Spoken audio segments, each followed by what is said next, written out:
సమాధి గారు press meet పెట్టి దాదాపు 2 గంటల పాటు అనేక విషయాల మీద మాట్లాడడం జరిగింది.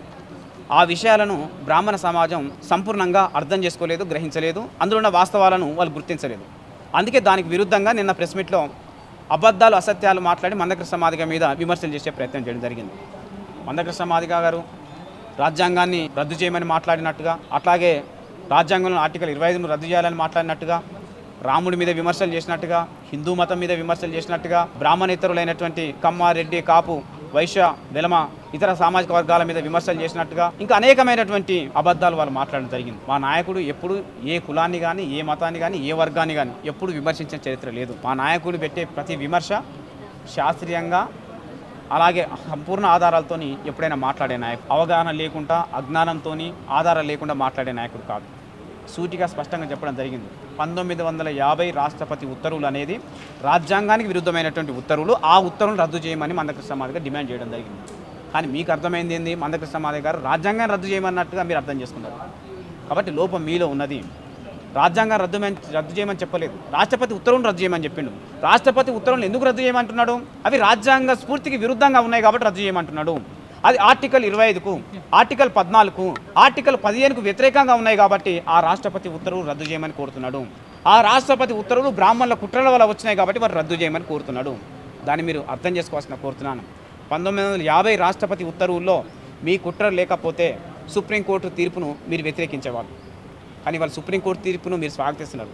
ఈ దేశంలో బ్రాహ్మణేతర సమాజం అంతా సుప్రీంకోర్టు దళిత క్రైస్తవులకు ఎస్సీ హోదా వర్తించదని చెప్పేసి తీర్పిస్తే ఆ తీర్పును బ్రాహ్మణేతర సమాజం అంతా వ్యతిరేకిస్తుంటే ఒక బ్రాహ్మణ సమాజం మాత్రమే సమర్థించడం వెనుక ఏం మతలబు ఉన్నదో, ఏం కుట్ర దాగి ఉన్నదో బ్రాహ్మణ పెద్దలు సమాధానం చెప్పాలని మేము ఈ సందర్భంగా డిమాండ్ చేస్తున్నాం. రాజ్యాంగం ఆర్టికల్ 25 ఇచ్చి నీకు నచ్చిన మతాన్ని ఎంపిక చేసుకో, నీకు నచ్చిన మతాన్ని అనుసరించు, నీకు నచ్చిన మతాన్ని ఆచరించు, నీకు నచ్చిన మత విశ్వాసాలను కలిగి ఉండాలని చెప్పేసి రాజ్యాంగం చెబుతుంటే దళితులు మాత్రం ఈ మతంలోనే ఉండాలి, వీళ్ళ మీద మాత్రం ఆంక్షలు ఉండాలని చెప్పేసి ఇవాళ రాష్ట్రపతి ఉత్తర్వులు తీసుకురావడం అనేది దుర్మార్గమైన చర్య. ఇవాళ అగ్రకుల క్రైస్తవులకు మత స్వేచ్ఛ ఉన్నట్టుగానే, బీసీలకు మత స్వేచ్ఛ ఉన్నట్టుగానే, ఎస్టీలకు మత స్వేచ్ఛగా ఉన్నట్టుగానే దళితులకు కూడా మత స్వేచ్ఛ ఉండాలని చెప్పేసి ఈ సందర్భంగా కోరుకుంటున్నాం. అగ్రకుల సంబంధించిన వాళ్ళు ఏ మతంలో చేరినా కూడా వాళ్ళ సామాజిక హోదా ఎట్లయితే కోల్పోతలేరో, బీసీలు ఏ మతాన్ని అనుసరించినా వాళ్ళ సామాజిక హోదాను ఏ విధంగా అయితే కోల్పోతలేరో, అలాగే ఎస్టీలు ఏ మతాన్ని అనుసరించినా వాళ్ళ సామాజిక హోదాను వాళ్ళు ఏ విధంగా అయితే కోల్పోతలేరో, ఎస్సీలు కూడా ఏ మతాన్ని అనుసరించినా సామాజిక హోదా కోల్పోవడం అంటూ జరగకూడదు. అలాంటి విద్వేషపూరితమైనటువంటి, అలాంటి మత స్వేచ్ఛను హరించేటువంటి ఉత్తర్వులను తక్షణమే రద్దు చేయాలని చెప్పేసి ఈ సందర్భంగా మేము డిమాండ్ చేస్తున్నాం. ఈడబ్ల్యూఎస్ రిజర్వేషన్ కోటాలో అగ్రకులాలకు చెందినటువంటి హిందువులు అగ్రకులాల క్రైస్తవులతోని, అలాగే ముస్లింలతోని అగ్రకుల రిజర్వేషన్లను పొందుతున్నప్పుడు, పంచుకుంటున్నప్పుడు మరి దళిత వర్గాలు, దళిత హిందువులతో దళిత క్రైస్తవులు ఎందుకు ఈ రిజర్వేషన్లు పొందకూడదో సమాధానం చెప్పాలని చెప్పేసి మేము డిమాండ్ చేస్తున్నాం. దళితులు క్రైస్తవులకు వెళ్ళినంత మాత్రాన వాళ్ళ మీద కుల వివక్ష తగ్గలేదు, అలాగే వాళ్ళ మీద పీడన తగ్గలేదు, వాళ్ళ మీద అవమానాలు తగ్గలేదు, వాళ్ళ మీద అకృత్యాలు కూడా తగ్గలేదు అనే విషయం ఈ సందర్భంగా అనేక సంఘటనల్లో ఇప్పటికీ రుజువైన విషయం ఈ సందర్భంగా మేము గుర్తు చేస్తున్నాం. సుప్రీంకోర్టు ఒకనాడు మతం మారితే కులం మారదని స్పష్టంగా తీర్పునిచ్చింది. ఆనాడు మీరు ఎందుకు మౌనంగా ఉన్నారో సమాధానం చెప్పాలని చెప్పేసి మేము డిమాండ్ చేస్తున్నాం. ఇక కొత్తగా మందకృష్ణ మాదిగ గారు రాముని విమర్శించారని లేనిపోని ఆరోపణలు మీరు చేసే ప్రయత్నం చేయడం జరుగుతున్నది. మిమ్మల్ని మీరు సేవ్ చేసుకోవడం కోసం అనేక అబద్ధాలు ఆడి అనేక వర్గాలను తప్పుదారి పట్టించడం కోసం మీరు ప్రయత్నం చేయడం జరుగుతున్నది. రాముడి మీద అపారమైన గౌరవం ఉన్న నాయకుడు మందకృష్ణ మాదిగ గారు నిన్న ప్రెస్ మీట్లో వారు స్పష్టంగా చెప్పడం జరిగింది. రాముడు శంభుకుని సంఘటనను ఉదాహరిస్తూ స్పష్టంగా చెప్పడం జరిగింది. శంభుకుని చంపే అవసరం రామునికి లేదు, కానీ రాముని ద్వారా శంభుని చంపించింది ఎవరు? శంభుకుని చంపించింది ఎవరంటే బ్రాహ్మణులే చంపించిండు.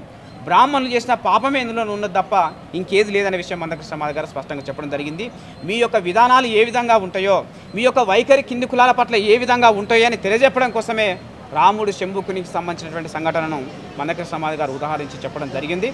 దాని మీద మీరేదో అవాకులు చెవాకులు పేయాలని చూడడం అనేది ఏమాత్రం సరికాదు. వీలైతే మీ వైఖరిలో మీరు మార్పు తెచ్చుకోవాలని చెప్పేసి మీ సందర్భంగా కోరుకుంటున్నాం. మందకృష్ణ మాదిగ గారు సూటిగా స్పష్టంగా లేవనెత్తిన విషయం, ఈ దేశంలో ఉన్నటువంటి ప్రసిద్ధిగాంచినటువంటి హిందూ దేవాలయాలన్నిటిలో బ్రాహ్మణేతరులందరినీ, వాళ్ళ కమ్మ వాళ్ళు కావచ్చు, రెడ్డి వాళ్ళు కావచ్చు, వెలమ వాళ్ళు కావచ్చు, వైశ్యులు కావచ్చు, కాపు వాళ్ళు కావచ్చు, బీసీలు కావచ్చు, ఎస్సీలు కావచ్చు, ఎస్టీలు కావచ్చు, అన్ని సామాజిక వర్గాలకు సంబంధించిన వాళ్ళందరినీ పూజారిగా నియమించాలని చెప్పేసి మందకృష్ణ మాదిగ గారు డిమాండ్ చేయడం జరిగింది.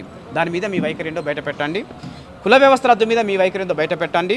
మీరు రిజర్వేషన్ల వ్యతిరేకులు కాబట్టి ప్రతి సందర్భంలో రిజర్వేషన్ల మీద మీ అక్కసును వెలగక్కుంటూ వస్తున్నారు.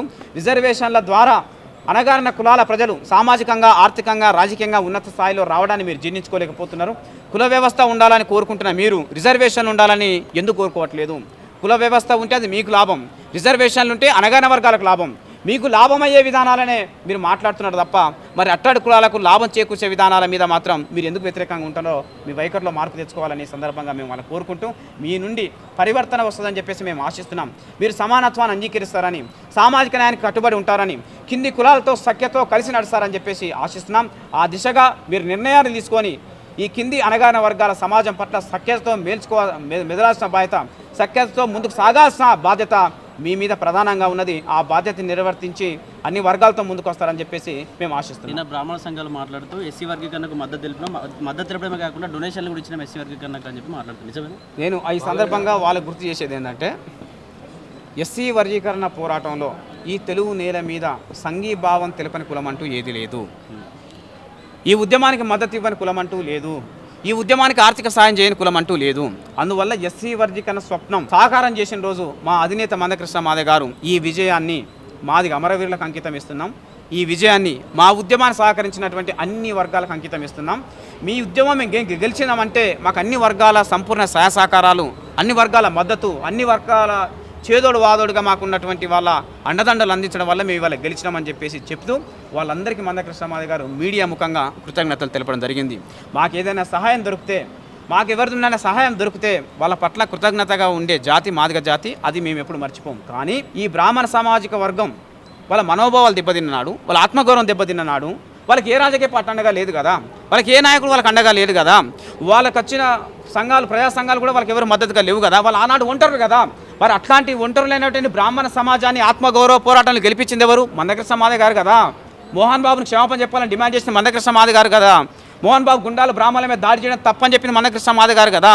24 గంటల్లో మోహన్ బాబు క్షమాపణ చెప్పకపోతే బ్రాహ్మణుల తోడుగా ఎంఆర్పీఎస్ కూడా రంగంలో దిగుతుందని ప్రకటన చేసింది మందకృష్ణ మాదిగ గారు కదా. ఆ చరిత్ర బ్రాహ్మణ సమాజం ఎందుకు మర్చిపోతారు? ఆ అండదండలను బ్రాహ్మణ సమాజం ఎందుకు మర్చిపోతారు?